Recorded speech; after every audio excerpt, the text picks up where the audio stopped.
Let us learn about how to use a balloon dilator.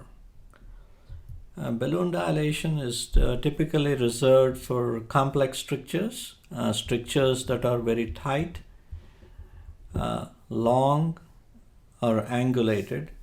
And in these types of complex strictures, it is preferable to use a wire-guided balloon dilation rather than a simple balloon dilation. Because the wire-guided balloon dilation will assure you that the wire has gone through that complex stricture and the balloon will follow the course of the wire, and the dilation of the stricture will be not only successful but also safe. Complex strictures can be in the esophagus, pylorus, ampulla, IC valve, and colorectal strictures. And in all these strictures, balloon dilation can be used. And let us look at how to use a balloon dilator. You need a balloon dilator insufflating device, or we call it balloon dilator gun, a syringe with a pressure recording, saline, a kidney tray, and a balloon dilator. And also a little bit of a lubricant and a gauze. These are all the things that are needed on the back table for balloon dilation setup. Although there are different types of guns, this is the gun that we use in our lab, so I would like to share with you some of the basics of how to operate this balloon dilator gun. And I want you to focus on that lever. That is, this is the handle is set for inflation position. That is when it is directed towards the front, following the green arrow. When it is up at 12 o'clock, it is a neutral position. And when it is reversed to 3 o'clock, following that red arrow, the handle is in a deflation position. So knowing inflation, neutral, deflation position of the handle is very important. If you know this, the rest of the stuff is very easy.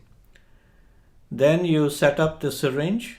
You bring the handle to neutral position and you slip the string into the handle slots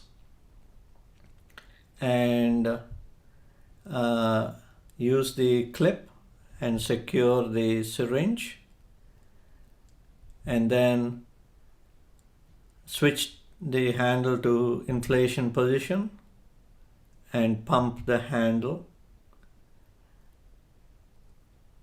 and switch to deflation position and pump the handle to suction the water. And you suction it to fill the syringe to about 35 cc's. That has a mark on the syringe. That is important. And once you've achieved that, you want to expel the air from the syringe by angling the gun up and switching to inflation position and pumping the handle to expel the air. Subsequently, you set up the balloon by attaching the balloon catheter to the syringe, and then switch to deflation position and angle the gun downwards, pump the handle until it stops removing air from the balloon so that the balloon is totally collapsed. Then switch the handle to inflation position, pump the handle to inflate the balloon to appropriate pressure. So this step of switching to inflation position and pumping to inflate the balloon, you perform once the balloon catheter is across the stricture and the endoscopist requests you to inflate the balloon.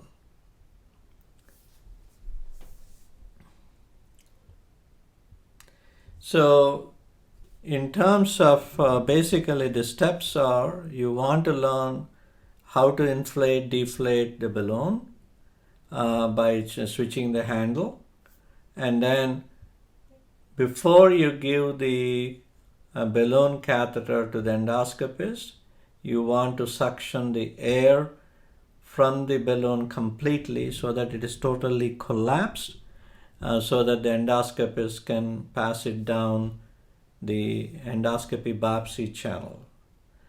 And before the endoscopist inserts it into the biopsy channel, it is a good idea to take a big syringe and make a puncture of the biopsy cap so that the balloon can go through the biopsy port easily.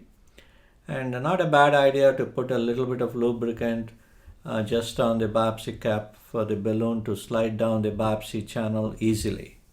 Once it comes out and goes across the stricture, then you change it to the inflation position and pump the handle to inflate the balloon slowly, and watching the endoscopy screen to the appropriate pressure. At the same time, sharing with the endoscopist if you're feeling resistance and if you're feeling too much resistance, so that the endoscopist may ask you to hold on there. So this communication is very important. So let us look at the stricture and the balloon dilation, and this can be done with or without the fluoroscopy control. You pass the guide wire through the stricture and then insert the balloon and slowly dilate to the desired size. Once the balloon is snug, it will not move, and when you try to move, your scope, the endoscope will move closer to the balloon, and the balloon tries to slip through the stricture. The endoscopist will be holding at the biopsy port to prevent the balloon from slipping down.